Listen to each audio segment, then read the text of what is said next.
Beleza, então. Agora apresentar a nossa tela.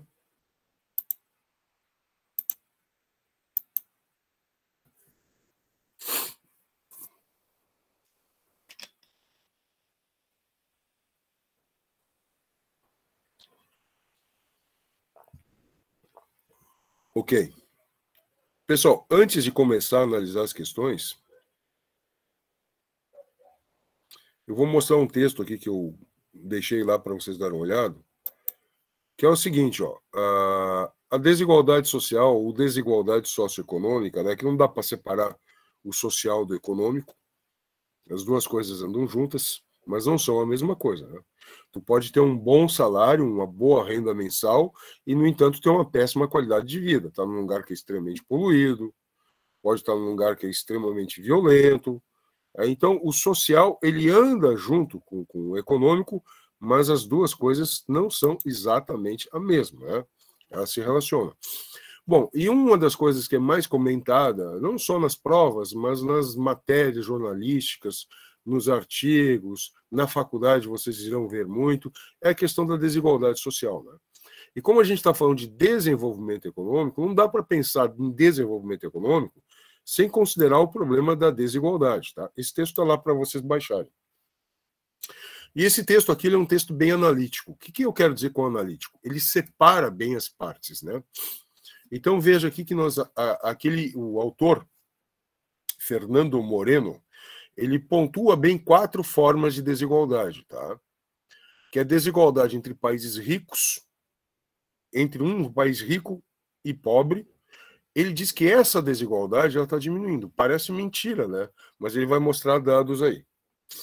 Ele diz que a desigualdade entre as pessoas nos países mais pobres também está diminuindo.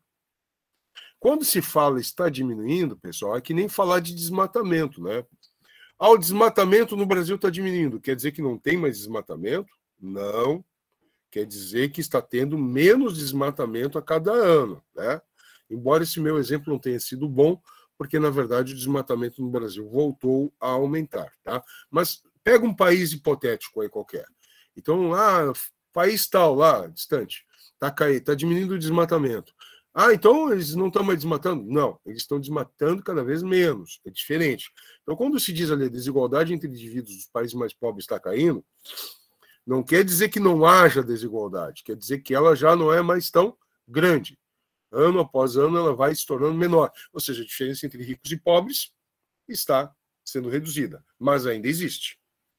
Então, a desigualdade entre países ricos e pobres está diminuindo, entre pessoas dos países mais pobres está caindo, entre indivíduos nos países mais ricos está aumentando. Aonde que a desigualdade está aumentando mais? Dentro dos países ricos. Tem uma explicação para isso, já vou dar. E entre indivíduos do mundo todo está caindo. Por que do mundo todo? Porque se envolve na primeira países ricos e pobres, a gente vai falar do mundo todo. Então a número 1 e a número 4 são iguais? É mais ou menos, né? Porque a número 4 não é só entre ricos e pobres. É entre ricos e ricos, entre pobres e pobres, é mais geral, né? Mas a número 3 é aonde está a situação mais crítica. Por quê? Vocês têm alguma hipótese?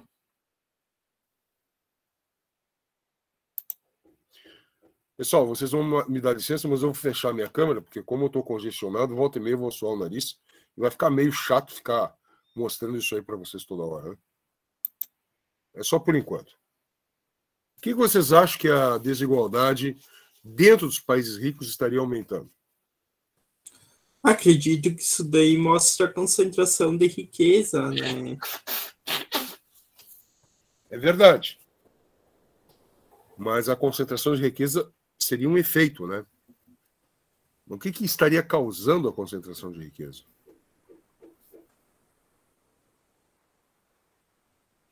Acúmulo de capital? Sim. Pessoal, sabe que os Estados Unidos e a Alemanha juntos, eles recebem mais da metade dos imigrantes do mundo? A maior parte das pessoas que sai dos seus países e vai para outros vai para os Estados Unidos, principalmente ali o pessoal do México, América Central, e o pessoal ali do outro lado, da África, do Oriente Médio, vai para a Europa. E dentro da Europa, o país mais rico é a Alemanha. Então, acaba indo para a Alemanha. Né? Então, olha só que coisa engraçada. Olha que coisa. Não é engraçado de ser risível, não. É engraçado de ser curioso. Né? Por mais que o Trump tentasse fazer um muro, os Estados Unidos continuam recebendo muitos imigrantes. E quando eu falo imigrante, não é o ilegal. Não é o ilegal. É o legal. É o que entra dentro da lei. É o que entra dentro da lei, que consegue visto, que está lá dentro das normas legais. E a mesma coisa na Alemanha. Vocês sabiam que agora está faltando trabalhador nos Estados Unidos? Porque com a pandemia, o governo deles fez lá o que seria o auxílio emergencial deles, né? Uma grana lá para as famílias. Aí tem muita gente que pensou, bom, eu podia ganhar 2, 3 vezes mais trabalhando, mas tá boa essa graninha aqui, eu gasto menos, fico em casa. Então está começando a faltar gente para trabalhar. Isso nos Estados Unidos. E na Europa, de modo geral, por exemplo, no Reino Unido, Inglaterra, Escócia, Gales, Irlanda do Norte, está sofrendo com uma crise de desabastecimento por falta de trabalhador. Também porque eles saíram da União Europeia, né? Então ficou muita burocracia para entrar dentro do país. Então o caminhoneiro que ia lá fazer entrega, eu não quero mais ir para aí porque eu perco horas aqui numa fila para entrar dentro do Reino Unido. Então está começando a faltar trabalhador. E não é que tem pouca gente, é que as pessoas que estão com algum tipo de auxílio, elas resolveram, não, é melhor ficar em casa. Claro que o auxílio é temporário, mas enquanto é temporário, se aproveita. Isso é uma situação bem bizarra, né? Então, o que isso tem a ver com a desigualdade? Tem a ver que, como entram muitos novos imigrantes para repor a falta de mão de obra, esses novos imigrantes vêm de países com uma mão na frente e outra atrás. Se me entendem bem, né? O que quer dizer com isso? Quer dizer que eles chegam muito, muito descapitalizados. São hordas, que quer dizer isso, multidões de imigrantes passando ali pelo México, provenientes lá da América Central, de países muito mais pobres que o próprio México, como Guatemala, Honduras, Belize, né? El Salvador, que é o país que tem a maior taxa de homicídio do mundo, sabe? São países assim extremamente pobres. Então a população está indo para o México e do México tentando atravessar os Estados Unidos. Os Estados Unidos tem umas coisas assim que os caras são bem rigorosos de acordo com a lei, né? Então é assim, ó, se tu for capturado atravessando a fronteira, aí tu dorme na cadeia uma noite e no dia seguinte tu é deportado, é mandado de volta para a fronteira e te vira aí, né? É o que acontece. Agora, se tu entrou dentro do país com documento falsificado, aí é cana séria. Aí tu fica uns 6 meses na prisão. Por quê? Tu falsificou documentos. É um crime mais grave. Então, é uma coisa assim, né? Já se tu estiver em alto mar e aportar na costa da Flórida ali, naqueles estados ali que são banhados pelo Golfo do México, aí o país é obrigado a te dar uma acolhida. Porque é como se tu fosse um refugiado, tu estava fugindo de um regime, no caso Cuba, né? E tu estava no mar e aportou na praia. Então tem, dependendo das leis, o cara pode ser mais ou menos beneficiado. Então a imigração ela continua no mundo, ela é muito gigantesca, né? Então essa migração para os países mais ricos gera uma desigualdade das pessoas que estão entrando que chegam extremamente pobres. Claro, depois elas têm a mobilidade social lá dentro, começam a trabalhar de jardineiro, começam a trabalhar no supermercado, e daí começam a ascender socialmente, né? Mas ao mesmo tempo que elas vão ascendendo socialmente, que elas vão subindo na escala social, conseguindo mais dinheiro, novos imigrantes mais pobres vêm chegando. Então é um ciclo sem fim. Imagina, os Estados Unidos ele tem ali uma linha de fronteira com o México que é uns 3.000 quilômetros, tá? E ele já tem esse problema. E se trata de um país bem equipado e tal, com satélite, polícia de fronteira e tal. Vocês já pararam para pensar no que seria se o Brasil tivesse uma economia bem mais próspera, em crescimento constante? Estados Unidos lá tem uma linha de fronteira com o México de alguns milhares de quilômetros. Nós temos, com os países da América do Sul, uma linha de fronteira em linha reta de mais de 7 mil quilômetros. Considerando todas as curvinhas lá, mais de 14 mil quilômetros. Vocês acham que a gente ia conseguir segurar um monte de imigrantes? Pode esquecer, de jeito nenhum. Então, assim, ó, uma coisa que é consequência quase que exata do sucesso econômico é a migração. É a imigração, é a entrada de estrangeiros, tá? Então, isso é uma coisa com a qual vocês já podem ir se acostumando. E aqui ele mostra alguns gráficos, eu vou ser mais rapidinho aqui, né? Mostrando a queda da desigualdade global. Ela chegou ao máximo aqui nos anos 80 e depois começou a cair. Começou a cair não porque os países ricos ficaram menos ricos, mas porque alguns países pobres, notadamente na Ásia, começaram a enriquecer. Aí a diferença entre os países mais pobres e os mais ricos, e entre os indivíduos dos países pobres, começou a cair, né? Mas, considerando os países ricos em si, né? Cadê aqui o outro gráfico? Não é bem assim, ó. Se a gente observar aqui, ó, a percentagem da renda total para os 1% mais ricos desde 1900. Se tu olhar aqui, ó, esse segundo gráfico, França, Japão, é meio difícil de ler ali. Deixa eu ver o que é. Espanha, Netherlands, que é Países Baixos, né? Entenda-se, Holanda e outros países ali que formam os Países Baixos. A gente chama de Holanda, mas Holanda é apenas um deles. Dinamarca, se tu observar o percentual dos países, do 1% mais rico desses países, observa aqui, ó, pega aqui a França, né? Lá em 1900, 1% mais rico dos franceses tinha mais de 20% da renda do país, uns 23%. Hoje em dia, eles estão com cerca de uns pouco mais de 10%, entendeu? Caiu, né? Todos esses países aqui, os mais ricos ficaram com um menor percentual ao longo dos séculos, correto? Do século XX até o século XXI, tá? Agora, Estados Unidos, Reino Unido, Canadá, Irlanda e Austrália, a Austrália se manteve mais ou menos na mesma, né? Até caiu um pouquinho, né? A Irlanda caiu um pouco,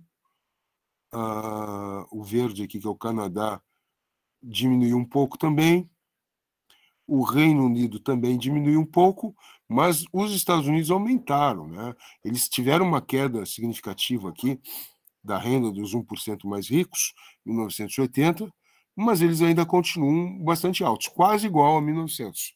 Então, nos Estados Unidos, cerca de 1% dos mais ricos detém algo em torno, um pouco mais de 20% da renda nacional. Ainda é um elevado índice, né? Agora, no Brasil é pior, né? No Brasil é quase 50%. Isso aí que é um detalhe, tá? O Brasil é fora da curva.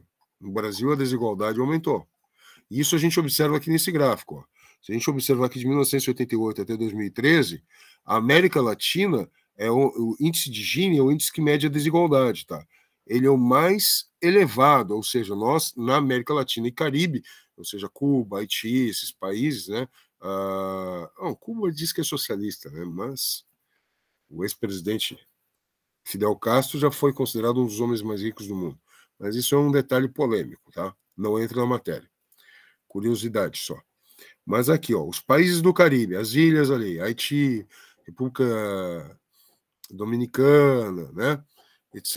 E a América Latina de modo geral, México, Brasil, Argentina, Bolívia, Paraguai, etc.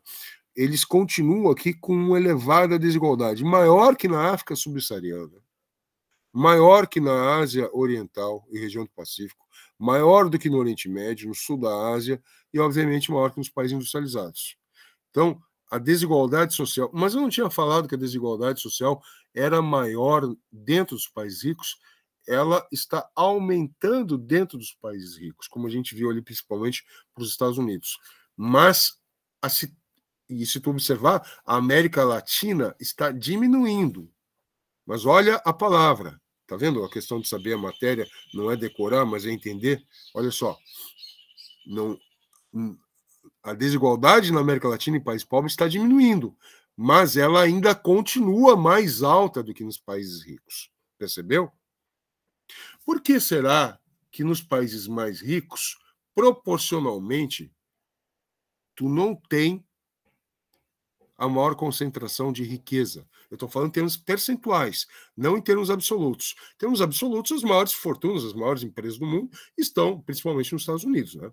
Mas estou falando em termos percentuais. Por que lá nos Estados Unidos, o 1% mais rico concentra proporcionalmente menos do que no Brasil o 1% mais rico concentra? Alguém tem uma ideia?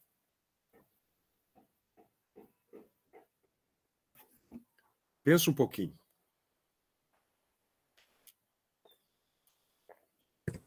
Porque lá acredito que tem bem menos população em situação de miséria também. Tá? É por aí mesmo. Quando a gente fala em desigualdade, a gente fala em rico versus pobre, né? Classe alta versus classes baixas, correto? Quando um país é mais igualitário, ele tem mais o quê? Não é nenhum nem outro. É a tal da classe média. Então, quando a classe média ela depaupera, o que quer dizer isso? Ela empobrece. Quando ela diminui, aumenta a desigualdade. E o que a gente está observando agora no Brasil? Basta tu pensar no consumo da carne e no combustível. Né? Eu era um cara que fazia churrasco toda semana. Não todo dia, claro. Mas todo final de semana fazia uma carninha. Agora não estou mais fazendo isso. Estou comprando linguiça. Né? Só para dar um exemplo claro. Ou seja, a classe. Claro, eu não vou aqui chorar, dizer, a situação está ruim por causa disso, por causa de mim. Não. Mas eu estou dando um exemplo de como a classe média está diminuindo seu poder aquisitivo. Se a classe média está diminuindo seu poder aquisitivo, a classe mais baixa está pior ainda. Está pior ainda. Né? Então, a desigualdade nesses países da América Latina ainda é muito alta. Agora, o que a gente viu lá no gráfico dos Estados Unidos? Que a desigualdade interna dele está aumentando. Se a desigualdade interna num país como os Estados Unidos está aumentando, significa que uma parte da população deles está empobrecendo. Claro que não é a pobreza que a gente vê numa Somália, que a gente vê no Bangladesh, que a gente vê, sabe, nos países mais pobres do mundo, mas é a pobreza relativa. Tá?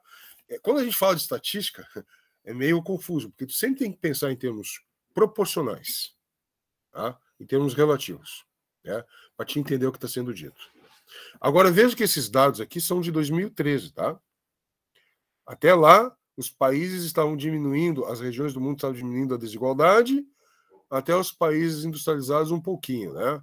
Esses dados aqui que mostram os 1% mais ricos são dados até 2014, tá? Vamos subir aqui, ó. Esses dados aqui, ó, até 2000, né?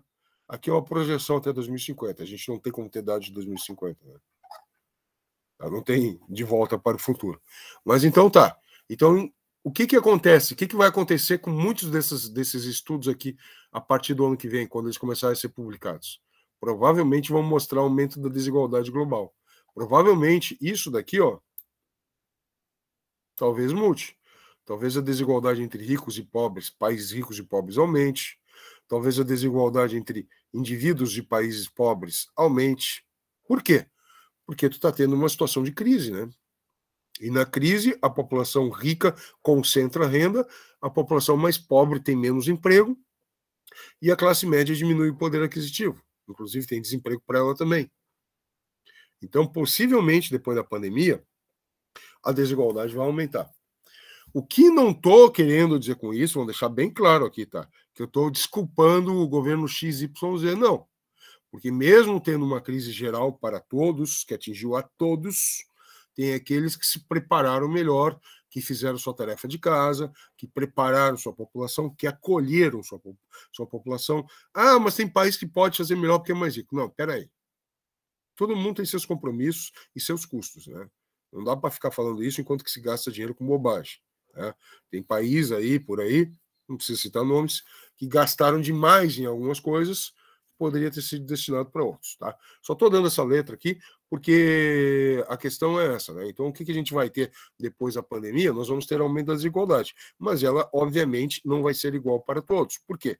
Porque tem aquelas nações que foram melhor preparadas, né? Foram melhor assessoradas, né?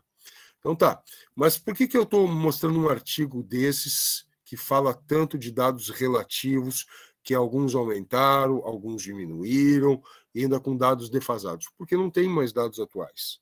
Assim que eu tiver dados atuais, eu já posto aí, mesmo que seja um anexo, mesmo que a gente esteja no final do ano falando de outra coisa, eu já coloco para vocês, consegui esses dados mais recentes. Até agora, os dados mais recentes que eu tenho são esses, tá? E aqueles que vocês viram em aulas passadas falando de Brasil, né? Que a gente comentou a situação lá sobre o aumento da miséria. Mas a gente volta a falar disso, que a gente vai falar muito de economia no próximo trimestre, tá? Mas isso aqui é para vocês verem que esse discurso de tá tudo pior, a pobreza está aumentando, a fome está cada vez maior, a desigualdade maior do que nunca, não é assim. Tu tem que fazer a seguinte pergunta: onde, quando e como? Onde, quando e como? A pobreza está aumentando. Onde? No mundo inteiro? Quando? Como? Sempre fazendo essas perguntas, tá? Que a gente já viu dados lá mostrando que, por exemplo, o número de famintos no mundo é alto, mas é 250 milhões. Não é 1 bilhão. Não, desculpa, são 255 milhões. É muita gente. 1/4 de bilhão. Mas não é 1 bilhão e 400 milhões, como disse outra pessoa lá no artigo. Falei no terceiro ano isso, né? Tem gente que divulga dados errados. E, em parte, isso tem a ver com o fato das pessoas ainda estarem com a cabeça nos anos 70 e não terem atualizado o seu discurso. Nesse artigo aqui, que seria muito legal vocês lerem, e aqui tem o hiperlink, tu clica aqui e vai para uma outra matéria, tá? Hans Rosling, tá? Esse Rosling é aquele cara que uma vez eu botei um vídeo para vocês, que ele mostrava um gráfico em movimento, com umas bolinhas subindo e descendo. Tem um vídeo aí no Moodle. Se tu correr o Moodle para cima, tu vai achar o vídeo do cara. Tá dentro de uma das aulas que eu gravei. Então ele fala de 4 estágios de desenvolvimento. Então ele não fala de país rico e país pobre. Ou primeiro, segundo e terceiro mundo, como era comum dizer na Guerra Fria. Só um pouquinho. Ele fala em 4 países com 4 níveis de desenvolvimento, né? Os muito ricos, os em desenvolvimento, os estagnados, os miseráveis. Ele usa uma outra denominação. Mas isso é interessante a gente observar. Porque assim, por pior que esteja o Brasil atualmente, também vamos ser justos, né? O Brasil não tem um nível de subdesenvolvimento. Desculpa aí, pessoal, mas é que estou bem gripado. Ele não tem um nível de subdesenvolvimento tão ruim quanto uma Somália, tá? Ou quanto um Bangladesh, tá? Só para vocês entenderem. Ele não tem um volume de miseráveis tão grande quanto a Índia. Entendeu?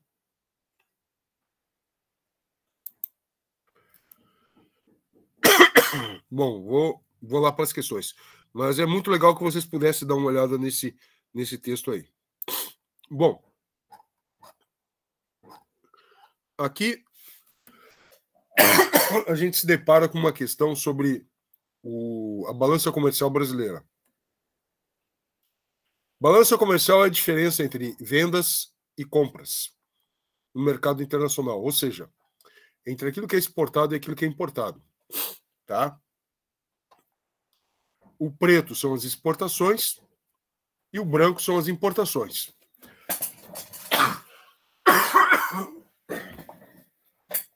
Esse vídeo vai ficar horrível, né? Só tosse. Então a gente vê aqui que em alguns momentos, alguns anos, nós tivemos muito mais importações do que exportações. Em outros, o contrário. Dá uma lidinha aqui. Eu só vou dar uma tossida aqui. Rapidinho.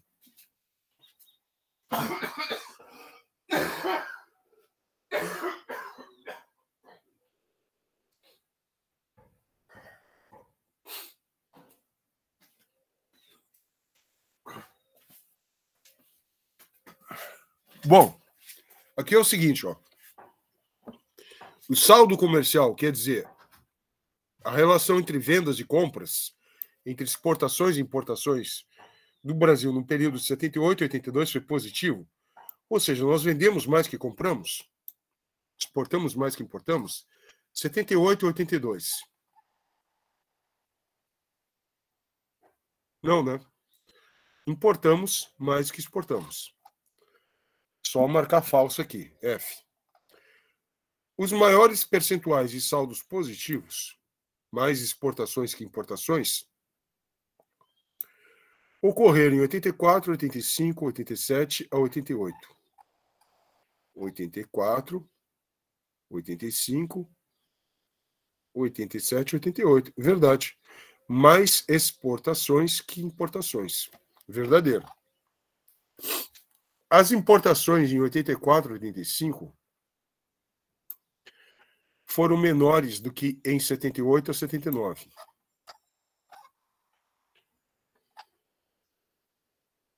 Importações é o branco. 84 e 85 menores que 78 a 79. Não. 78 a 79 se importou mais. Olha aqui a coluna branca. E olha aqui a coluna branca.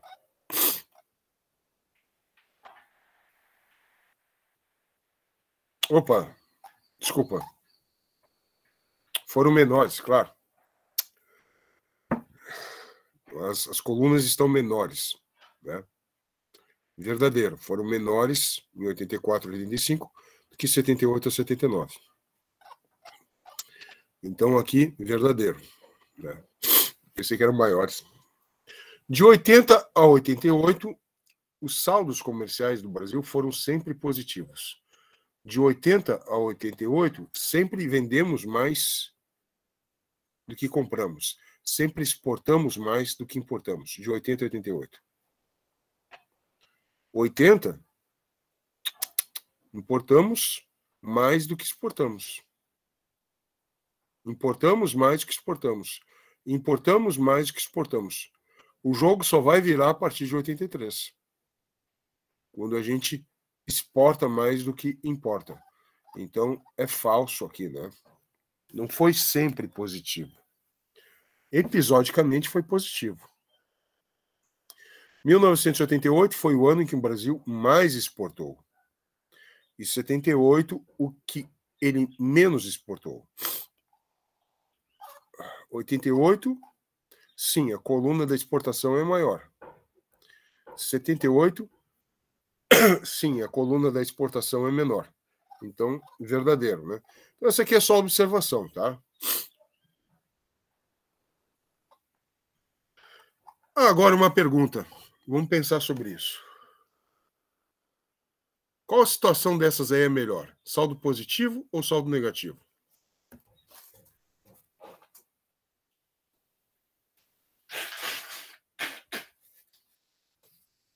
Acredito que sempre é melhor estar importando mais do que exportando, né? Porque tá entrando mais capital de fora, consequentemente tá entrando mais dinheiro no país.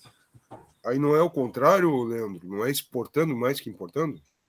Ah, é exportando mais que importando, me confundi. Exportando, ó, tem a ver com... Para te lembrar a palavra, o X tem a ver com o que vai para fora, tá? Exterior, tá? E importando, ó, o in, se bem que é com M de Maria e não com N de nariz, mas tem a ver com interior, com que entra, tá? É a mesma coisa a palavrinha emigração e imigração. Imigração é quem entra para o interior. Emigração é quem vai para o exterior, tá? Só para a gente lembrar, memorizar. Leandro, essa tua questão, essa tua pergunta, essa tua resposta, ela é basicamente correta. Só tem um detalhezinho, tá? Depende o que exporta e para onde vai o dinheiro de quem vende. Por exemplo, quando a gente exporta mais do que importa, a gente acumula mais divisas. Divisas são a moeda internacional, que pode ser ienes, se for com a China, pode ser euros, se for com a Europa, mas normalmente a moeda aceita internacionalmente, como a gente sabe, é o dólar, tá? Beleza? Tá. Agora, se a gente parte desse princípio, de que exportar é melhor que importar, todos os países vão querer exportar mais do que importar, correto? Porque é melhor, correto? Mas e daí, se todo mundo vai querer exportar mais do que importar, olha só a pergunta. Se todo mundo vai querer exportar mais do que importar, quem é que vai importar mais do que exportar? Vou até parar nessa questão aqui, que eu acho que essa aqui merece um debate. Para a gente continuar as questões depois. Tá? Entendeu a minha pergunta? Se é mais interessante eu exportar do que importar, é mais interessante, quem é que vai ver vantagem em importar mais do que exportar? A questão é complexa. O país que tem o maior saldo negativo do planeta, que ele compra mais do que exporta, é um país chamado Estados Unidos. Mas olha só que interessante. Se ele importa mais, e aqui eu não estou falando de quantidade de produto, volume, que isso não importa, tá? Eu estou falando em valor, é em dinheiro, é aí que a gente contabiliza. Se ele importa mais do que exporta, da onde que vem o dinheiro que eles têm?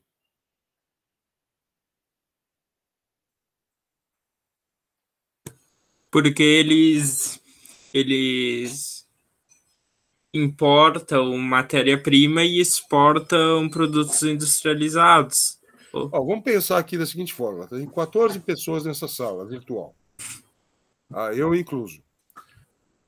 Todos vocês, 13, formam um conjunto de países que exporta mais para mim, que vende mais para mim, do que compram de mim. Que importam de mim. E eu sou um país que eu compro mais de vocês do que vendo para vocês. Então, como é que eu vou ter indefinidamente dinheiro para comprar de vocês?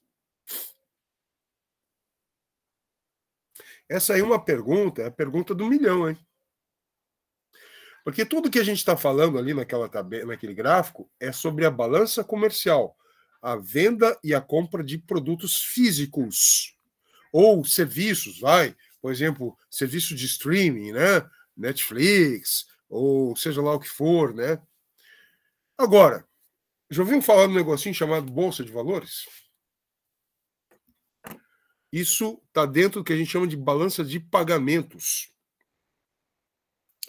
Aí, para os países que lucram com as exportações, sobra dinheiro, e esse dinheiro não é só de governo, é de empresas.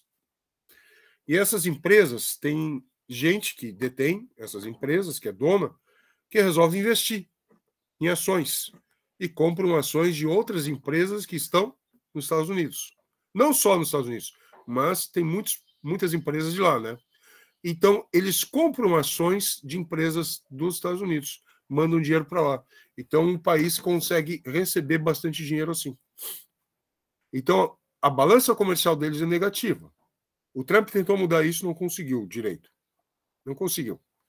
Tanto que os Estados Unidos acumulam um grande déficit comercial com a China. Mas a balança de pagamentos dele é positiva, porque o dinheiro das empresas chinesas, ou das empresas europeias, das empresas latino-americanas, onde é que nós vamos investir? Vamos investir num lugar seguro, que dá bom retorno. Qual? Aonde? Bolsa de valores. De onde? Nova York, Chicago. Então a balança de pagamentos deles é positiva. Como vai muito dinheiro para os Estados Unidos são um país do mundo que tem a maior dívida externa do planeta, maior que já foi a do Brasil no passado. Mas se eles têm a maior dívida externa do planeta, por que eles não são pobres? Porque a dívida deles é fácil de pagar. E por que uma dívida se torna fácil de pagar? Se vocês pedem dinheiro emprestado para mim, eu empresto para vocês e eu cobro de vocês. Vou emprestar esse dinheiro aí. Quanto que você vai querer de volta, professor? 1%. 1% por mês? Não, 1% por ano. Chega no final do ano, vocês me dão 3% a mais. Deu?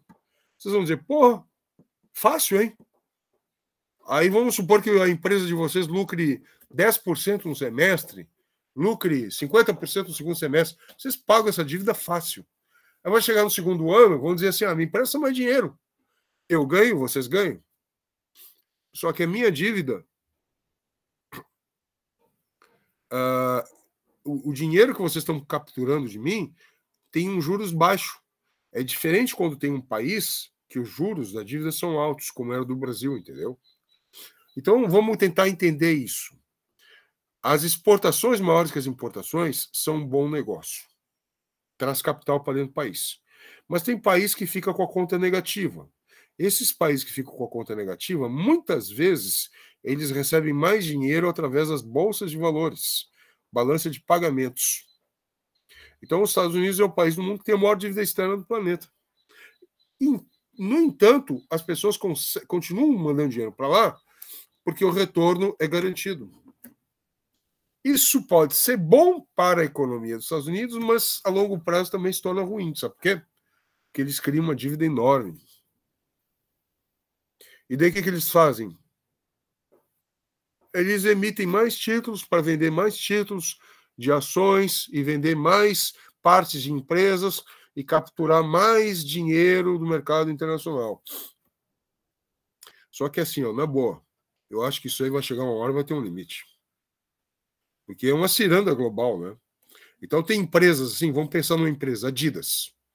O capital dela é X. Os títulos dela, as ações, o que lucra ela é 3, 4, 5 vezes mais. Por quê? Porque a marca tem mais prestígio, ela ganha mais dinheiro pela marca, pela propaganda, do que o produto dela vendido em si. Isso é uma coisa maluca, se tu pensar na economia moderna.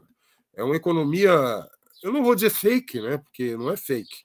Mas é como se as pessoas vivessem muito mais da aparência do investimento em certos títulos, porque eles vão lucrar mais, só que isso é um castelo de cartas, uma hora cai. E uma hora cai quando tu vai buscar o retorno por causa de uma crise financeira global, por causa de uma crise de abastecimento, por causa de uma crise como a que nós estamos vivendo, tu vai buscar teu rendimento de volta. E daí tu chega no banco, tu quer teu dinheiro de volta. Aí todos vocês vão buscar na mesma hora, porque todos vocês estão com medo. Aí o banco chega e diz, pô, só que eu não tenho dinheiro para pagar todo mundo agora. Mas como não? Você ficou com o meu dinheiro. É, mas ele gira e parou de girar. E aí acontece uma crise, acontece uma quebradeira. E quando acontece uma quebradeira, os bancos vão à falência. E o que acontece quando eles não vão à falência? É quando os governos intervêm. Como é que os governos intervêm? Eles compram a dívida dos bancos. Eles pagam para os bancos. Só que daí o governo fica no prejuízo. O governo nunca fica no prejuízo, amigo. Sabe o que o governo faz? Ele aumenta o imposto do cidadão. E aí nós pagamos a conta. É esse que é o jogo internacional. Pessoal, esse assunto dá pano para manga, mas vocês viram ali, né? Que interessante. O Brasil teve períodos de maior saldo positivo. Mas isso não quer dizer que garante o desenvolvimento. O que eu quero com essa aula e a próxima é mostrar para vocês que não tem um indicador só para medir desenvolvimento. Existem vários. E que se tu não tem o desenvolvimento social, só o desenvolvimento econômico não garante. Falou? Eu só vou encerrar a gravação aqui, que eu já estourei meu prazo, como sempre, né? Mas